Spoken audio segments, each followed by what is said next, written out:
अस्सलाम वालेकुम। Welcome back. आज जो हमारा टॉपिक है वो है हमारे पास गोल्गी बॉडीज़ यानी जो it is one of the cytoplasmic organelle. Golgi body इसको इसकी हिस्ट्री की अगर हम बात करें तो इसको कैमिलो गोल्जी ने 1898 में डिस्कवर किया था। और गोल्जी बॉडी को हम गोल्जी कॉम्प्लेक्स भी कहते हैं, गोल्जी अपैरेटस भी कहते हैं और डिक्टियोसोम्स भी कहते हैं। अब ये इसके दूसरे नाम है गोल्जी बॉडीज़ के, यानी गोल्जी कॉम्प्लेक्स के नाम से भी जाना जाता है, गोल्जी अपैरेटस के नाम से भी जाना जाता है और डिक्टियोसोम्स के नाम से भी जाना जाता है।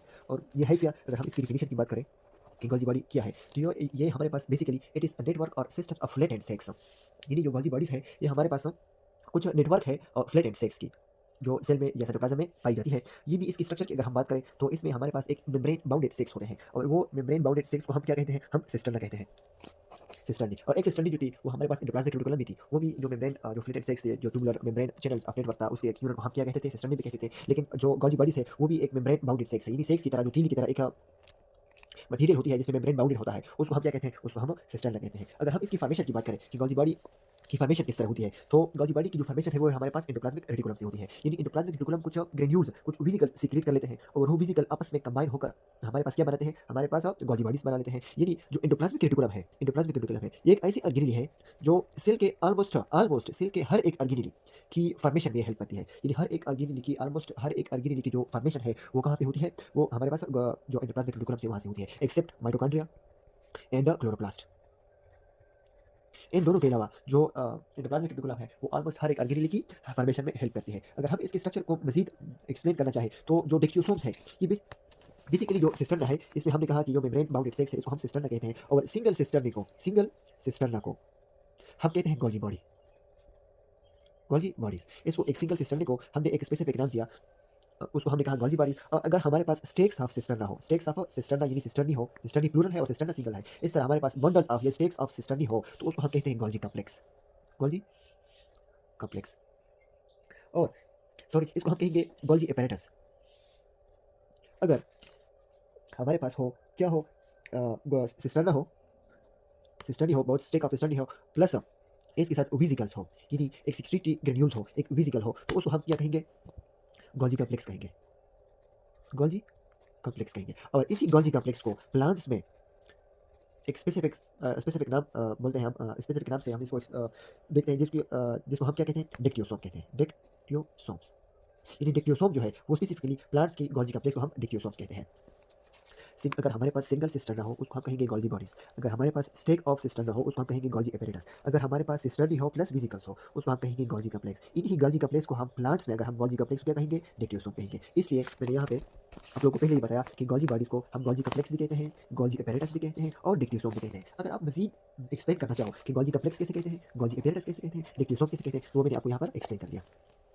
उसके बाद अगर इसके स्ट्रक्चर में यानी गोल्जी कॉम्प्लेक्स जो है, गोल्जी कॉम्प्लेक्स इसकी यानी डिक्टियोसोम्स कि अगर हम स्ट्रक्चर की बात करें तो इसके दो फेस होते हैं, एक होता है फॉर्मिंग फेस, एक होता है मैच्योरिंग फेस। ये जो फॉर्मिंग फेस है इसको हम सिस फेस भी कहते हैं, सिस फेस। और ये जो मैच्योरिंग फेस है इसको हम डिस्टेंट फेस भी कहते हैं। यहाँ पे ये फॉर्मिंग फेस जो है ये टुवर्ड्स द न्यूक्लियस होगा, टुवर्ड्स द न्यूक्लियस, और ये जो डिस्टेंट फेस है ये टुवर्ड्स द सेल मेम्ब्रेन होगा। और अगर मैं इसको इस तरह इसकी स्ट्रक्चर ड्रा करना चाहूँ तो इस तरह फ्लैटेंड ट्यूब्यूल्स होंगे, कुछ ट्यूब्यूल्स बने हुए होते हैं। तो यहाँ पे न्यूक्लियस होगा, यहाँ पे अगर ये पूरा सेल है तो यहाँ पे सेल मेम्ब्रेन, ये सेल मेम्ब्रेन हुआ। ये कौन सा फेस होगा, ये मैच्योरिंग फेस होगा। ये फिर कौन सा फेस हुआ, इसका ये सिस फेस हुआ।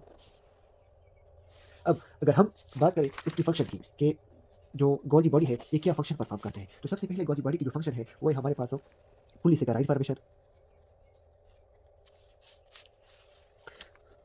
पॉलीसेकेराइड फॉर्मेशन की हेल्प में हेल्प करते हैं। और ये पॉलीसेकेराइड बेसिकली फिर क्या बनाते हैं, ये लिपिड के साथ प्रोटीन के साथ अटैच होकर हमारे पास ग्लाइकोप्रोटीन्स और ग्लाइकोलिपिड बनाते हैं। यानी हम ये कह सकते हैं कि जो गोल्जी बॉडीज है ये सेल मेम्ब्रेन के स्ट्रक्चर को मेंटेन करते हैं या सेल मेम्ब्रेन के स्ट्रक्चर की फॉर्मेशन में हेल्प करते हैं। किस तरह हेल्प करते हैं, हमने सेल मेम्ब्रेन में पढ़ा था कि जो हमारे पास ग्लाइकोप्रोटीन और ग्लाइकोलिपिड पाए जाते हैं, अब वो जो सक्रोज था या ग्लूकोज था या पॉलीसेकेराइड था, अगर वो सेल मेम्ब्रेन के स्ट्रक्चर में अगर लिपिड के साथ अटैच हो जाए तो वो हमारे पास ग्लाइकोलिपिड बनाएंगे। अगर वो हमारे पास प्रोटीन के साथ अटैच हो जाए तो हमारे पास ग्लाइकोप्रोटीन बनाएंगे। और ग्लाइकोलिपिड और ग्लाइकोप्रोटीन सेल मेम्ब्रेन के स्ट्रक्चर में जो 2 to 4% परसेंटेज में पाए जाते थे, एक स्पेसिफिक फंक्शन परफॉर्म करते थे। दूसरा जो इसका फंक्शन है वो है हमारे पास स्टोरेज ऑफ सिक्रेटरी प्रोडक्ट। यानी एंडोप्लाज्मिक रेटिकुलम में जो चीज़ सिंथेसाइज हुआ तो वो स्टोर कहाँ पे होगा, टेम्पररी स्टोरेज कौन करेगा, ये गोल्जी बॉडी स्टोर करेगा। और जो तीसरा फंक्शन है वो इसके मॉडिफिकेशन में हेल्प करता है। मॉडिफिकेशन फॉर एग्जांपल एक प्रोटीन है वो सिंथेसाइज हुआ, लेकिन वो फुली फंक्शनल नहीं है प्रोटीन, यानी उसमें कुछ मॉडिफिकेशन की ज़रूरत है ताकि वो प्रोटीन जो है वो पूरी वो फंक्शनल हो जाए। यानी उसकी मॉडिफिकेशन कौन करेगा फिर? हमने कहा था कि एंडोप्लाज्मिक रेटिकुलम में या राइबोसोम्स में जो प्रोटीन फॉर्मेशन होती थी, बेसिकली राइबोसोम्स में प्रोटीन फॉर्मेशन होती थी, राइबोसोम से फिर एंडोप्लाज्मिक रेटिकुलम में उसकी ट्रांसफर होती थी और एंडोप्लाज्मिक रेटिकुलम से वो प्रोटीन कहाँ पे आएगा? गोल्गी बॉडी पे आएगा और गोल्गी बॉडी में उस प्रोटीन की मॉडिफिकेशन हो जाती है। यानी अगर उस प्रोटीन में कुछ खराबियाँ है, कुछ उसमें म्यूटेशन या कुछ और वगैरह उसमें पाई जाती है, तो वो इसको मॉडिफाई कर लेता है ताकि वो प्रोटीन जो है वो फंक्शनल हो जाए। तो वो मॉडिफिकेशन कौन कर लेता है? वो गोल्गी बॉडी कर लेता है। इसके अलावा ये हमारे पास cell wall of the plant formation में भी हेल्प करते हैं। यानी अगर मैं स्पेसिफिकली बात करूँ तो ये फ्रेगमोप्लास्ट के फॉर्मेशन में भी हेल्प करता है। फ्रेगमोप्लास्ट क्या है? सेल वॉल, ये cell wall of the plant होता है। Thank you very much. ये जो हमारा टॉपिक था वो गोल्गी बॉडी के बारे में था। हमने इसकी हिस्ट्री भी पढ़ी, हमने इसके जो दूसरे नाम थे वो हमने उसको एक्सप्लेन किया कि वो उसे क्या क्या कहते हैं और क्यों कहते हैं और किस वजह से कहते हैं, हमने ये भी पढ़ लिया। और उसके बाद हमने इसकी डिफिनेशन भी कर ली कि नेटवर्क और सिस्टम ऑफ लेटेंट सेक्स है जो साइटोप्लाज्म में सेल में पाए जाते हैं। फिर इसकी जो स्ट्रक्चर थी स्टडी हमने स्टडी को भी एक्सप्लेन कर लिया। फिर इसकी जो दो फेसेस थे, यानी अगर इसकी फेस थी टुवर्ड द न्यूक्लियस तो उस फेस को हम कहते थे सिस फेस और फॉर्मिक फेस। अगर इसकी एक फेस थी डिस्टेंट फेस जो वो टुवर्ड द सेल मेम्ब्रेन थी। फिर हमने इसकी फंक्शन पढ़ ली कि ये फंक्शन क्या करता है, वो भी हमने डिटेल के साथ पढ़ लिया। फिर हमने इसकी फॉर्मेशन के बारे में भी पढ़ लिया। Thank you very much.